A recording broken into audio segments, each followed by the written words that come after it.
मैं बहुत सारी तफसीलात हैं आपके साथ शेयर करनी है, लेकिन सबसे पहले इमरान खान साहब के हवाले से चंद दिन पहले मैंने आपको बताया था कि जेल में उनकी सिचुएशन क्या है। मैंने आपको बताया था कि उन मल्टीपल इश्यूज़ हैं खान साहब को और उनके ऊपर बहुत सारी पाबंदियां लगी हैं जेल में। अभी जो लेटेस्ट इन्फॉर्मेशन है, पिछले 1-2 दिनों में जो कुछ हुआ, मैंने दोबारा इन्फॉर्मेशन निकाली है, जेल से निकाली है, मैं आपके साथ शेयर करता हूँ। इमरान खान साहब को शेव का सामान दिया गया है। शेविंग का सामान उनके पास नहीं था, उनके जो दाढ़ी के बाल हैं वो बढ़ रहे थे, तो उनको शेव का सामान दिया गया है। यानी एक पाबंदी ये ख़त्म हुई। और रेज़र का, क्योंकि एक रेज़र दिया जाता है कैदी को, इमरान खान साहब को पूरा पैकेट दिया गया है। जेल में ऐसा नहीं होता नॉर्मली, लेकिन इमरान खान साहब को पूरा पैकेट दिया गया है। आम तौर पे जब किसी कैदी को एक रेज़र दिया जाता है तो इस्तेमाल करने के बाद वो वापस उसको देना होता है और वहाँ पे कोई मुलाजिम खड़ा रहता है करीब। तो यहाँ इमरान खान साहब को पूरा उसका एक पैकेट दिया गया है, जो मेरे पास जेल से इन्फॉर्मेशन है। जो स्टोर कीपर है उसने कुछ ज़रूरी सामान भी, जो इमरान खान साहब ने कहा था, जो सामान उन्होंने मांगा था, सारा नहीं लेकिन जो ज़रूरी सामान है उसमें से बहुत सारा सामान इमरान खान साहब को मुहैया कर दिया है। इमरान खान साहब को अखबार की सहूलत अब वापस मिल गई है। जब हमने ये वीलॉग किया था उस वक्त तक नहीं थी, उसके बाद अब वापस मिल गई है। 2 दिन पहले इमरान खान साहब ने दोपहर का खाना लेने से इनकार कर दिया था। जेल में ये छोटी बात नहीं होती, बड़ी बात होती है। तो उसके बाद जो है वो खाने का, मैंने आपको बताया था कि जो प्रॉब्लम्स आ रही थी, फिर अमले के लोग पहुंचे, उन्होंने इमरान खान साहब से मुज़ाकरात किए और उन्होंने बताया कि जी हमारी क्या मजबूरियां हैं। एक और जेल से जो मुझे खबर आई, अब उसके अंदर मुझे कोई तफसील नहीं बता पा रहा क्योंकि उन्हें आइडिया ही नहीं है। मुझे ये खबर आई कि 2 मरतबा इमरान खान साहब से कुछ लोगों ने मुलाकात की है जेल में, और ये मुलाकात रात के वक्त हुई है।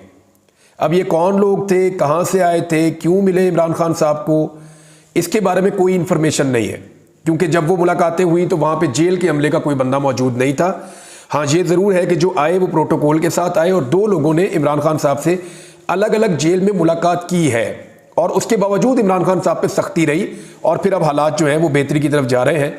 ये जब इमरान खान साहब ने खाना नहीं खाया दोपहर का, जब पूरी दुनिया के अंदर शोर मच गया, जब आलमी सतह के ऊपर आवाज़ उठी, तो ये छोटी छोटी चीज़ों की इंफॉर्मेशन मेरे पास आई थी, ये मैंने आपके साथ शेयर की है। लेकिन इसके बावजूद इमरान खान साहब को पहले जैसा जेल के अंदर जो माहौल है वो तो नहीं है। ये नहीं, इमरान खान साहब जिस तरह पहले वॉक करते थे या उनकी मुलाकातें होती थी, वकला से मिलते थे, सहाफ़ियों से उनकी बातचीत हो जाती थी, ये सारी चीज़ें रोकी गई हैं। फजलुर रहमान साहब नवाज शरीफ साहब के घर गए थे मिलने के लिए। नवाज शरीफ साहब ने जाती उम्र में सारों को इकट्ठा किया, और ये ऐसा लगता है कि हुकूमत की जानिब से आखिरी पैंतरा था कि फजलुर रहमान साहब को काबू कर दिया जाए। फजलुर रहमान साहब भी थे, बिलावल भी थे, बाकी पॉलिटिकल पार्टीज भी थी। तो मियाँ साहब ने हुकूमत का सारे इत्तेहादी बुलाए हुए थे, साथ फजलुर रहमान साहब को बुलाया हुआ था कि अगर हम सब इकट्ठे हो जाएं तो आईनी तरमीम हम कर सकते हैं। तो नवाज शरीफ साहब ने आखिरी कोशिश की है। नवाज शरीफ साहब ने क्या किया पहले वो बताता हूँ, फिर बताता हूँ पाकिस्तान में इस आईनी तरमीम के लिए क्या कुछ ऐसा किया जा रहा है जिसे पाकिस्तानी कभी नहीं भूलेंगे। यानी जब एक कौम के साथ जुल्म होता है ना, जुल्म को लोग भूल जाते हैं, डंडे पड़ते हैं, लोग भूल जाते हैं, बाद में हंस के बता रहे होते हैं मुझे भी वहां डंडे पड़ गए थे। लोग गिरफ्तार होते हैं, भूल जाते हैं। लेकिन जब लोगों की इज्जत के ऊपर हमला होता है ना, जब एक लेवल से ज्यादा निजाम गिर जाता है, फिर लोग भूलते नहीं है, फिर उसका रिएक्शन आता है, आता ही रहता है, आता ही चले जाता है, वो खत्म नहीं होता। मैं आपको इसके बारे में भी बताऊंगा कि अभी क्या हो रहा है, लेकिन पहले आप ये ले लें कि मौलाना फजलुर रहमान साहब की जो बातचीत हुई, इस हवाले से मौलाना फजलुर रहमान साहब से रब्ता किया फौरी तौर पे। जैसे ही वो अपनी गाड़ी में आकर बैठे और वो निकले वहाँ से मियाँ साहब के घर से, तो अखुनज़ादा यूसुफज़ई साहब का रब्ता हुआ उनसे। उन्होंने जो बातचीत की मौलाना फजलुर रहमान साहब से डायरेक्ट, वो बातचीत भी मैं आपको बता देता हूँ, और जो दीगर सोर्सेज से खबरें मेरे पास आई इस मुलाकात की, वो भी मैं आपको बता देता हूँ। पहले तो आप ये देखें कि मौलाना फजलुर रहमान साहब वहाँ पर मीडिया से बात करना चाह रहे थे, जब इसहाक डार साहब और वज़ीर कानून वो उनको वहाँ से लेकर ज़बरदस्ती चले गए। मीडिया आवाज़ें दे रहा था, सवालात कर रहा था, और मौलाना साहब बात करना चाह रहे थे, लेकिन उन्होंने कहा नहीं बस बस चले चले चले। अब मैं आपको ये बताता हूँ कि जब ये मुलाकात हुई तो इसमें दोबारा से मुस्लिम लीग नून ने और पीपल्स पार्टी ने अपने मुसव्वदे पर अमल दरामद करवाने की कोशिश की। बिलावल पहले ही बता चुके थे मियाँ साहब को कि मियाँ साहब ये चीज़ें जो हैं मौलाना फजलुर रहमान साहब नहीं मान रहे, तो आपने मनानी है। जो सबसे हैरत अंगेज चीज़ इस मुलाकात में से निकल कर आई, मैं आपको बताऊंगा तो आपको पता चलेगा कि मियाँ नवाज शरीफ ने अपनी 40-45 साल की सियासत में कुछ नहीं सीखा। मियाँ साहब ने डिक्टेटरशिप का सामना भी किया, फिर भी कुछ नहीं सीखा। मियाँ साहब खुद साख्ता जिला वतनी में 2 दफ़ा चले गए, फिर भी मियाँ साहब ने कुछ नहीं सीखा। मियाँ साहब ने कुछ नहीं सीखा क्योंकि मियाँ साहब मांग क्या रहे थे? आर्टिकल 8। मियाँ साहब का सबसे ज़्यादा फोकस और सबसे ज़्यादा जोर, मैंने आपको कल बताया था कि बिलावल का सबसे ज़्यादा फोकस और सबसे ज़्यादा जोर इस बात पे था कि फौजी अदालतें कायम की जाए, पाकिस्तान तहरीक इंसाफ को उनके अंदर रगड़ के बिल्कुल ग्रैंड कर दिया जाए, तबाह कर दिया जाए। मियाँ नवाज शरीफ साहब का भी सबसे बड़ा फोकस यही था कि कुछ भी करें मौलाना साहब, इस पे आप हमारे साथ खड़े हो जाएं। आईडी अदालतों के हवाले से आपने बहुत बात कर ली है, वहां हम आपकी बात मान लेते हैं। ये जो आर्टिकल 8 है, बुनियादी इंसानी हुकूक वाला मामला जो है पाकिस्तान में, इस पे मियाँ साहब ने कहा कि आप हमारी मदद करें मौलाना साहब। और इस पे मौलाना साहब से मियाँ साहब बार बार क्या मांग रहे थे कि हमें फौजी अदालतों का आप हथियार दे दें ताकि इमरान खान साहब को हम अच्छी तरह स्क्रू कर सकें, इमरान खान साहब को हम हमेशा के लिए अंदर रख सकें। लेकिन नवाज शरीफ को यह नजर आ गया, आसिफ अली जरदारी को भी नजर आ गया कि एक आध मरतबा तो हो सकता है फार्म 47 के ऊपर जाली हुकूमत बना दी जाए, और तब काजी फायद ईसा साहब चीफ जस्टिस ऑफ पाकिस्तान थे। अब आइंदा जब काजी फायद ईसा साहब चीफ जस्टिस ऑफ पाकिस्तान नहीं होंगे तो दोबारा इलेक्शन में इतनी बड़ी सहूलतकारी कैसे मिलेगी? क्या कोई यकीन दिला सकता है कि अगले इलेक्शन में बल्ले का निशान नहीं होगा तहरीक इंसाफ के पास? क्या कोई यकीन दिला सकता है कि इसी तरह की फार्म 47 की हुकूमत बन जाएगी? तो अब लोगों को मायूस करने का एक ही तरीका रह गया कि आईनी तरमीम करवा के इमरान खान साहब को सारी जिंदगी के लिए जेलों में बंद कर दिया जाए और उन्हें कभी बाहर ना आने दिया जाए। अब ये एक घटिया तरीन सियासत है, जमहूरियत के नाम के ऊपर धब्बा है, इक्तदार की हवस में ये लोग अपनी तमाम इकदार भूल चुके हैं, और ये पड़ी हुई है PMLN की भी जमहूरियत, यानी जमहूरियत के चैंपियन और दावेदार जो कहते हैं हमने जमहूरियत के लिए बड़ी लड़ाई लड़ी है। सिचुएशन इनकी ये है कि वो क्या मांग रहे हैं? आर्टिकल 8 में सहूलतकारी मांग रहे हैं, और उसके अलावा क्या मांग रहे हैं? उसके अलावा मांग रहे हैं जी फौजी अदालतें आप हमें बनवा दें। तो मौलाना फजल रहमान साहब ने वहां पे भी किया चिट्टा इनकार। फजल रहमान साहब ने कहा जी ये भी मैं नहीं कर रहा। अब फजल रहमान साहब उनको कुछ अपने करीब लेकर आए, उन्होंने कहा जी आईनी अदालत नहीं बनाते, लेकिन आईनी तरमीम के जरिए से आईनी बेंच बनाने की तरफ चले जाते हैं। बेंचेस की तश्कील के अंदर कोई ऐसा तरीकाकार, और इसके लिए तो आईनी तरमीम की जरूरत भी नहीं है। ये तो सुप्रीम कोर्ट ऑफ पाकिस्तान से आप बात करें, प्रैक्टिस एंड प्रोसीजर कमेटी ये चीजें कर सकती है, और ये सिंपल कानून साजी के जरिए भी ये चीजें हो सकती हैं। बहरहाल फजल रहमान साहब को ये रिक्वेस्ट की गई जी बाहर मीडिया मौजूद है तो थोड़ा सा जरा ये स्टेटमेंट दे दे कि हम करीब आ गए हैं, करीब आ गए हैं, ताकि लोगों की आस ना टूट जाए। तो फजल रहमान साहब क्योंकि वफादार आदमी होगा, ठीक है चलो यार, फजल रहमान साहब चले गए। वहां पे इन्होंने अपनी बातचीत की, फजल रहमान साहब ने कहा करीब आ गए, लेकिन ये नहीं बता पाए कि किस चीज पे करीब आ गए। और फजल रहमान साहब ने कहा कि जो इनका मुसव्वदा था हमने मुस्तरद किया है। मुसव्वदा वही है जो फजल रहमान साहब का है, और फजल रहमान साहब के मुसव्वदे पे जो चीजें वो इन्हें काबिल कबूल नहीं है। अब फजल रहमान साहब के बगैर आईनी तरमीम नहीं हो रही। जैसे जैसे ये खबरें बाहर निकल रही थी कि जनाब फजल रहमान साहब कुछ नहीं कर पाएंगे, साथ साथ फस्तायत अपने उरूज पे जा रही थी। मैं आपको बताता हूं कि आज के दिन में क्या वाकयात हुए हैं। ये गुज़िश्ता रात में एक तो शाह महमूद कुरैशी साहब वो 1 साल से जेल में है, उनका बेटा भी जेल जा चुका है, पूरी फैमिली को जो है वो अजाब में मुब्तला किया हुआ है। तो शाह महमूद कुरैशी साहब की बहू जो कि जैन कुरैशी MNA उनकी बीवी है, उनको अगवा कर लिया गया उनके घर के बाहर से। और अजीब बात यह कि चंद गज के फासले पे पाकिस्तान के वजीर दाखिला का घर है। ये घर है शाह महमूद कुरैशी साहब का, और मोहसिन नकवी का घर है ये साथ ही, चंद गज के फासले पे। और वहां से अगवा किया गया शाह महमूद कुरैशी साहब की बहू को, और जैन कुरैशी की वाइफ है वो। और जब इनके घर से गाड़ी उन गाड़ियों के पीछे गई, 3 गाड़ियों पे अगवा किया, मास्क पहने हुए थे नामालूम अफराद ने, उन्होंने अगवा किया। जब गाड़ी पीछे गई तो 2 वीगो डालों ने गाड़ी का रास्ता रोक दिया और ब्लॉक कर दिया। अब उनकी जो भाभी है वो भी गैर सियासी है, ये बता रही थी जैन कुरैशी की बहन मेहर बानो कुरैशी साहबा कि जी मेरी भाभी भी गैर सियासी, उनके घर वाले भी गैर सियासी, सारे परेशान हैं। उनकी 3 साल की और 5 साल की 2 बच्चियां हैं, वो रात को सो रही हैं, सुबह उठेंगी वो अपनी मां को ढूंढेंगी। तो ये जनाब सिचुएशन उनके साथ हो रही है। तो ये आग सबसे घर में आनी है। ये देखें, ये शुरू हो गया ना मामला। ये जो लोग आज PMLN में और पीपल्स पार्टी में बैठे हुए एंजॉय कर रहे हैं ना, बड़ी बड़ी सीटों के ऊपर बैठे हुए एंजॉय कर रहे हैं, वजारतों के ऊपर बैठे एंजॉय कर रहे हैं, ये सारे इस बात को लिख कर लें और याद रखें, हुकूमतें बदलती रहेंगी, कभी आप हुकूमत में कभी अपोजिशन में, ये जुल्म आपके दरवाजे पे आना है, ये आग अब लग चुकी है, इसका सेक आपके घर में पहुंचेगा और आपको इसका सामना करना पड़ेगा। एहसन रियाज फतियाना अगवा है, आपको पता है रियाज फतियाना साहब का बेटा, उनकी वाइफ गई, सूबाई असम्बली की मेंबर भी है वो जाती है जनाब पंजाब असम्बली में और वहां खड़ी होकर रो पड़ी वो, और रोते हुए उन्होंने बताया मेरे बेटे को अगवा किया, हमने अदालत में केस किया और सुबह मेरे बेटे को छोड़ दिया जिस दिन केस लगना था। 6 घंटे के बाद मेरे बेटे को दोबारा उठा लिया। और दबाव क्या डाला जा रहा है मेरे शौहर के ऊपर जो एमएनए है रियाज फतियाना कि आकर तरमीम के हक में वोट डालो। रोते हुए एक मां ने वहां पे असेंबली के फ्लोर पे खड़े होकर बात की, और वो बेटा भी जो है वो पहले उसी असेंबली का मेंबर था, पंजाब असेंबली का। कोई इंसाफ नहीं है, कोई सुनने वाला नहीं है, कोई दादरसी करने वाला नहीं है। चौथी खबर, ये एक और भी आप ले लें, ये फयाज छजड़ा साहब, इनके बारे में बता रहे हैं, ये एमएनए है जी, इनके बारे में बताया जनाब हामिद रजा कादमी साहब ने। उन्होंने कहा जी इनके 12 साल बेटे को उठाकर ले गए, बेटे के सीने का जो मांस है उसे और नाखूनों को प्लास से पकड़ रहे थे, और ये सारा जुल्म बच्चे की मां को दिखाया जा रहा था सिर्फ इसलिए कि वोट चाहिए आईनी तरमीम के लिए। फिर उन्होंने ये कहा कि हमारे पास कॉल रिकॉर्ड्स मौजूद हैं कि एमएनए को कॉल करके 75 करोड़ 80 करोड़ की ऑफर्स की जा रही हैं। एक एमएनए को 1 अरब 5 करोड़ तक की भी ऑफर की गई है।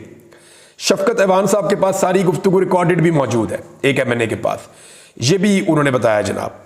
अब इसके अलावा आप ये देखें कि अख्तर मेंगल साहब क्या बता रहे हैं। अख्तर मेंगल साहब बता रहे हैं कि मेरे लॉजिक के ऊपर रेड हुई है, और उसके अलावा जी मेरी जो सेनेटर है नसीमा एहसान, 2 सेनेटर है ना अख्तर मेंगल साहब के पास बलूचिस्तान से, उन्होंने कहा जी सेनेटर नसीमा एहसान को अपार्टमेंट में, उनके अपार्टमेंट के अंदर मैसूर कर दिया गया है और उनका बेटा अगवा कर लिया गया है। यानी एक और सेनेटर उनको मैसूर कर लिया और उनका बेटा अगवा कर दिया।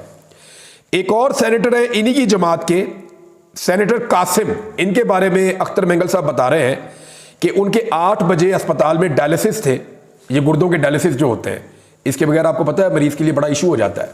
उनके डायलिसिस थे 8 बजे इस्लामाबाद के एक अस्पताल में। वो कह रहे हैं उस वक्त से लेकर अब तक वो अपने बेटे समेत गायब हो गए हैं। ये किस तरह की जमहूरियत है? ये जनाब सवाल जो है पूछा है। अब मेरे दिमाग में भी एक सवाल आ रहा है सादा सा, क्या नवाज शरीफ और आसिफ अली जरदारी की सियासत यहां पहुंच गई है कि माओं को मजबूर किया जाएगा, माओं को, बहनों को, बेटियों को, बीवियों को उठाया जाएगा, अगवा किया जाएगा? आपको पता है हमारा दीन जो है इस्लाम इतना खूबसूरत मजहब है, हमारे दीन में ये बात बताई गई है और इसकी ताकीद की गई है। हमारे आका नबी अकरम सल्लल्लाहु अलैहि वसल्लम ने फरमाया था कि दुश्मन के साथ जंग भी हो ना तो औरतों और बच्चों के ऊपर अटैक नहीं करना। यानी दुश्मन जो मुसलमान नहीं, गैर मुस्लिम दुश्मन के ऊपर भी आपने अटैक करना है तो आपने औरतों और बच्चों को नुकसान नहीं पहुंचाना। नबी अकरम सल्लल्लाहु अलैहि वसल्लम को जब पता चला कि एक लड़ाई के दौरान जब दुश्मन के कुछ बच्चे भी नरगे में आकर मारे गए तो आपने बड़ा इसका अफसोस किया और बार बार किया, बड़ी मुलामत हुई इसकी। तो मामला यह है कि आज सिर्फ एक आईनी तरमीम के लिए अपने ही मुल्क के अरकान असम्बली की बीवी महफूज नहीं है, बेटी महफूज नहीं है, माएँ महफूज नहीं है, बच्चियां महफूज नहीं है। ये क्या चल रहा है?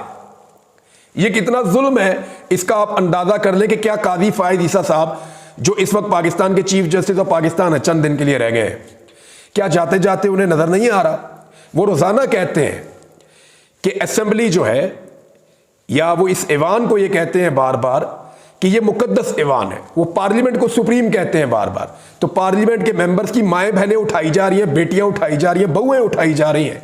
काजी फायद ईसा साहब आप किधर हैं? यानी जिस ऐवान को आप मुकद्दस कहते हैं, ये आग रुकेगी नहीं, ये सबके घरों तक आएगी। जजेस इंसाफ नहीं देंगे तो उन्हें भी एक दिन इसका सामना करना पड़ेगा। मैं आपको लिख कर दे रहा हूं, मैं बार बार कहता था कि जुल्म चंद सहाफियों पे हो रहा है, बाकियों पे भी होगा, और फिर मेरे देखते ही देखते बाकी सहाफी भी इसके नरगे में आए। अब पाकिस्तान तहरीक इंसाफ के ऊपर बहुत ज्यादा दबाव है। दबाव इस बात का है कारकुनों की जानिब से कि एहतजाज की कॉल दी जाए और एक फाइनल और बड़ा एहतजाज किया जाए, स्पेशली इमरान खान साहब के मामलात को लेकर। और तहरीक इंसाफ के कारकुन ये कह रहे हैं, खुलकर कह रहे हैं कि अगर ये काली तरमीम हो गई तो फिर इमरान खान साहब कभी भी बाहर नहीं आएंगे। लिहाजा जो करना है वो अभी किया जाए, वरना ये वक्त पाकिस्तान तहरीक इंसाफ की क़यादत ज़ाया कर देगी। और बहुत सारे लोग जो है वो इस बात को मानते भी हैं कि ये हो सकता है। एजाज सैयद साहब ने एक खबर दी, एक और चीज़ भी ऐड कर लें। उन्होंने कहा जी ख्वाजा शराज साहब जो MNA है PTI के, उनके घर पे रेड की तो उनकी छोटी बच्ची है, उसने एक ना पेट पाला हुआ है कुत्ता, तो वो जो लोग रेड करने हैं वो कुत्ता उठा के ले गए। वो बच्ची बेचारी अपने कुत्ते के लिए रो रही है, वो बेचारी वो उदास है कि मेरा कुत्ता उठा के ले गए, ताकि घर वालों पे प्रेशर बने। दोबारा रेड करने आए, मुलाजमों के मोबाइल उठाकर ले गए। अब जुनैद अकबर और इकबाल अफरीदी इन दोनों ने बताया कि हमें पेशकश की गई है और बड़ी अमाउंट्स की पेशकश की गई है कि जनाब आप हमसे पैसा ले लें और आप आईनी तरमीम में वोट डाल दें, आईनी तरमीम के हक में। तो ये क्या करना चाह रहे हैं आईनी तरमीम से? वैसे ही मुल्क के ऊपर कोई कब्जा कर ले, कोई इमरजेंसी मार्शल लॉ ही लगा दे मुल्क पे। यानी हद होती है किसी चीज़ की कि औरतों को उठा लेना, बहुओं को उठा लेना। मेरी अभी तक दिमाग में ये बात मुझे समझ नहीं आ रही कि ये किस लेवल तक हम पहुंच गए हैं। तो ये सिलसिला रुकेगा तो नहीं, ये कभी नहीं रुकेगा। किसी सोसाइटी में, किसी मुआशरे में इन चीज़ों की इजाज़त नहीं होती। जहां जहालत होती है वहां पे भी इन चीज़ों की इजाज़त नहीं होती, लेकिन यहां पे हो रहा है। अब मैं एक चीज़ नाज़रीन, पर्सनल मैं बहुत कम बात करता हूं, लेकिन अभी मैं आपको बताना चाहता हूं कुछ चीज़ें। फरवरी 2024 में जब इलेक्शन हुआ ना, उससे पहले मुझे बहुत वार्न किया गया था, मना किया गया था। तो मैंने अपना काम किया। जब मैं फॉर्म 45, फॉर्म 47 सिंप्लीफाई करके पाकिस्तान के लोगों को बता रहा था, और उन दिनों में इन्होंने हुकूमत बनानी थी जाली, तो मुझे अचानक एक दिन मैं सोकर उठता हूं, मुझे पता चलता है जी मैंने काजी फायजीसा की जान को खतरे में डाल दिया है मुबारक सानी वाले केस को इस्तेमाल करके। हालांकि मेरे फरिश्तों को भी नहीं पता। मुझे उस केस के अंदर जनाब उठा लिया जाता है और फिर मुकदमे कोई और बना लिए जाते हैं। पहले अगवा किया जाता है, उस केस का हवाला दिया जाता है, बार बार उसकी बात की जाती है। जो लोग मुझे उठाकर लेके जाते हैं वो भी इसके बारे में बात करते हैं। DG एंटी करप्शन ने खुद मुझे कहा, मैंने कहा यार मुझे निकाल के तो दे कोई चीज़, मैंने क्या किया है? कुछ नहीं था उसके पास। फिर मेरे पे एक मुकदमा बनाया, फिर दूसरा बनाया, और फिर मैं 3 हफ्ते के बाद बाहर आया जब तसल्ली से इन्होंने अपनी फॉर्म 47 की हुकूमत बना ली थी। अभी दोबारा मैं देख रहा हूं कि गुज़िश्ता 24 घंटों से वही सारे अकाउंट रीएक्टिव हुए हैं PMLN के मीडिया सेल के, और वो दोबारा से मेरे खिलाफ एक प्रोपेगेंडा कर रहे हैं कि ये जो बच्चों ने एहतजाज किया है इनको मैं लेकर आया हूं एहतजाज करने के लिए, मैंने उकसाया। मैं बहुत क्लियरली आपको कह दूं, मैंने बड़ी जिम्मेदारी के साथ इस वाकये को रिपोर्ट किया है, एक एक एंगल को कोट करके रिपोर्ट किया कि ये बात उसने की और ये बात उसने की, और मैंने जो तशद्दुद हुआ उसकी भरपूर मजम्मत भी की है। और साथ मैंने ये भी कहा है कि इसके ऊपर एक आज़ादाना कमीशन बनाया जाए ताकि दूध का दूध और पानी का पानी हो। ये तजवीज़ भी मैंने दी है। लेकिन एक मरतबा फिर ये खेल खेल रहे हैं। मुझे ऐसा लगता है कि मुझे दोबारा उठाने की, गिरफ्तार करने की इन्होंने तैयारी की है। और जो वजह मुझे समझ आती है वो ये है कि ये मकरूह किस्म की एक आईनी तरमीम आ रही है, तो इन्हें यह लगता है कि दबाव बहुत ज़्यादा ना हुकूमत के ऊपर, बहुत शदीद दबाव है हुकूमत के ऊपर इस आईनी तरमीम के लिए। तो अब वो ये सोच रहे हैं कि कम से कम मेरी आवाज़ को दोबारा बंद कर दिया जाए। तो ये है जनाब सिचुएशन। मेरी जिम्मेदारी है मैं आपको बता दूं, हालांकि इस मामले में मैंने इंतहाई मोहतात अंदाज में ना सिर्फ रिपोर्टिंग की है बल्कि एक्सपोज किया जुल्म करने वालों को। मैंने बताया कि ये जालिम है, ये जुल्म कर रहे हैं, बच्चों को लहूलुहान करने की इजाज़त हम किसी को नहीं देंगे। तो नाज़रीन अब तक के लिए इतना ही। अपना ख्याल रखिएगा, अपने चैनल का भी। अल्लाह हाफ़िज़।